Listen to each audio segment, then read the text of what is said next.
ایک گمنام کہتے ہیں کہ اگر آپ کی تمام دولت ختم ہو جائے تو آپ کی شخصی حیثیت کیا ہوگی؟ یہی پیمانہ ہے آپ کی حقیقی دولت ناپنے کا۔ لوگ ہمیشہ یہ سوال کرتے ہیں کہ آخر ہمیں دولت اور مادی چیزوں کی کیوں ضرورت ہے؟ وہ اپنے آپ کو مادہ پرست نہیں ظاہر کرنا چاہتے، نہ ہی یہ چاہتے ہیں کہ ان کی کامیابی کو دولت میں ناپا جائے۔ دولت دراصل اس قیمت کا نام ہے جو آپ دنیا میں اپنی صورت میں شامل کر رہے ہوتے ہیں۔ یہ بتاتی ہے کہ آپ لوگوں کے کتنے کام آ رہے ہیں، دنیا کی ترقی میں آپ کتنا حصہ ڈال رہے ہیں۔ اس سے آپ کو تکمیل اور کامیابی کا احساس ہوتا ہے۔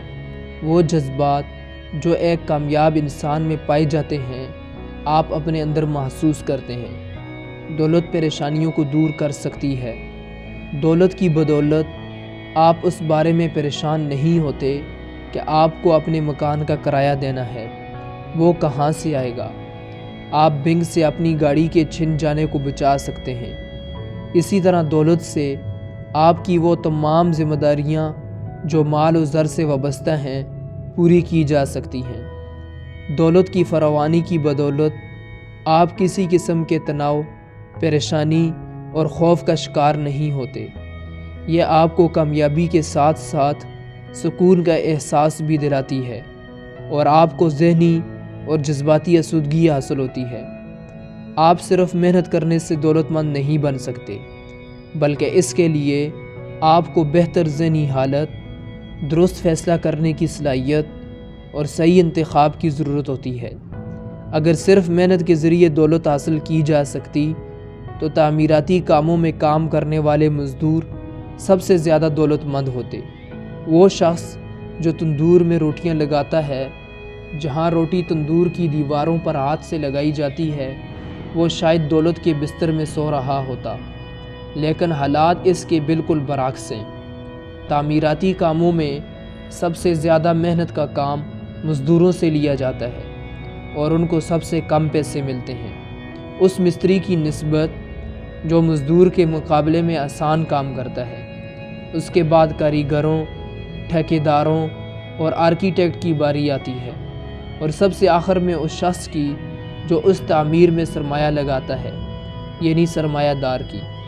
حقیقت میں سب سے زیادہ سرمایہ دار کماتا ہے، جو دراصل کسی بھی قسم کی جسمانی محنت نہیں کر رہا ہوتا۔ یہی صورتحال ہوٹل کے کاروبار میں ہے، جہاں جسمانی مشقت والے کاموں میں اجرت کم ہے، برعکس کم جسمانی مشقت والے عہدوں پر کام کرنے والوں کے۔ یاد رکھیے، آمدنی ہمیشہ آپ کی مہارت، علم، انتظام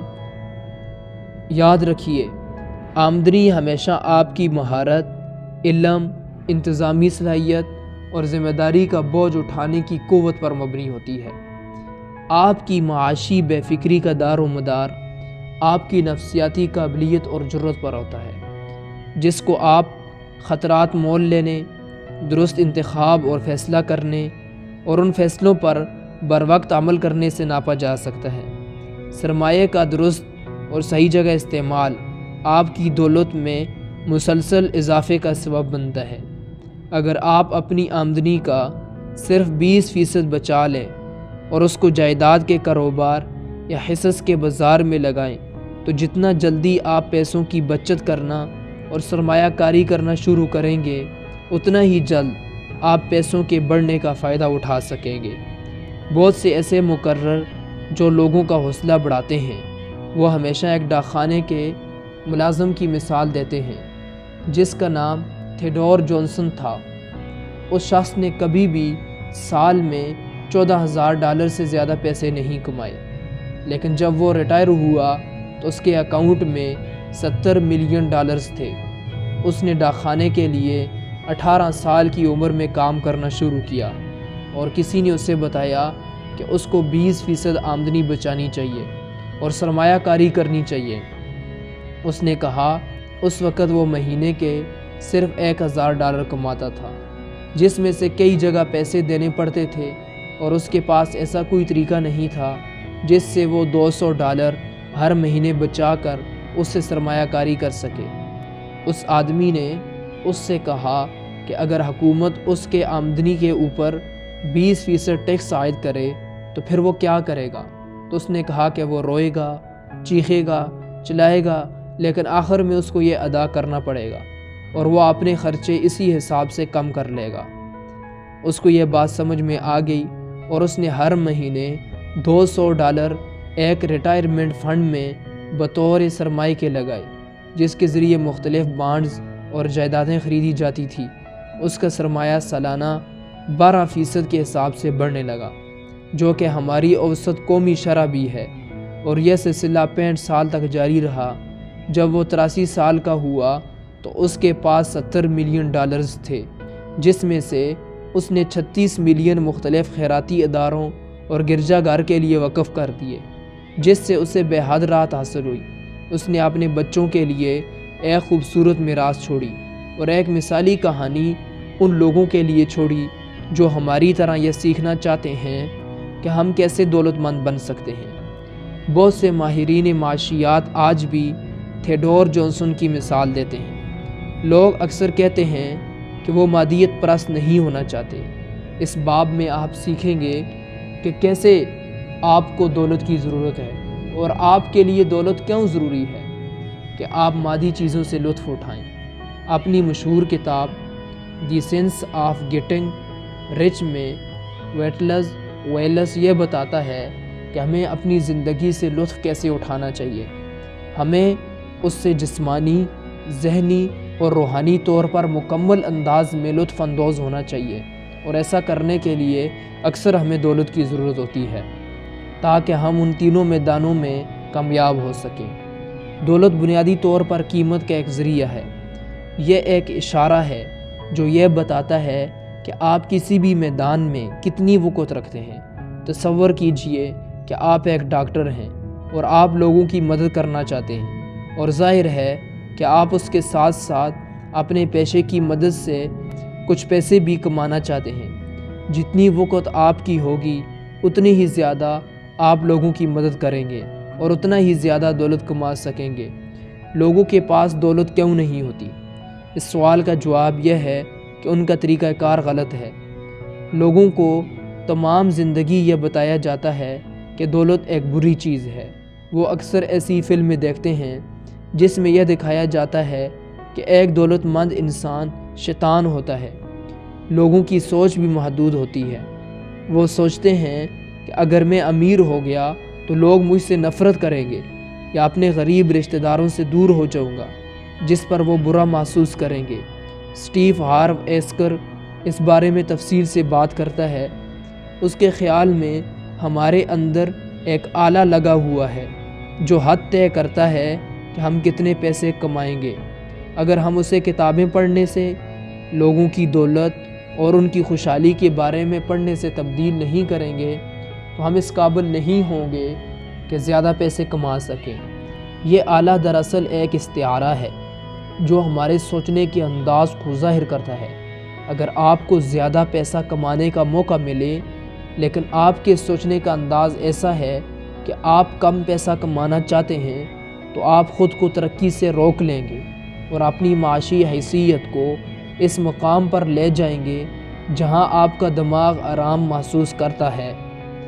مثال کے طور پر وہ لوگ جو لاٹری جیت جاتے ہیں وہ اکثر کچھ ہی برسوں کے اندر دیوالیہ ہو جاتے ہیں۔ اسی طرح وہ لوگ جو طلاق کے نتیجے میں اچانک سے لاکھ پتی بن جاتے ہیں وہ بھی کچھ ہی برسوں میں دیوالیہ ہو جاتے ہیں۔ یہ آلہ صرف ایک سمت میں کام نہیں کرتا بلکہ یہ دونوں سمت میں کام کرتا ہے۔ اگر پیسے کی مقدار جو آپ بناتے ہیں بہت زیادہ ہو جائے تو آپ کے سوچنے کا انداز آپ کو مجبور کرے گا کہ اس کو واپس اوپر لے کر جائیں۔ اسی طرح جب پیسے کی مقدار بہت زیادہ ہو جائے تو آپ کو پریشانی اور خود کو تباہ کرنے والی عادت دوبارہ اسے نیچے لے آئے گی۔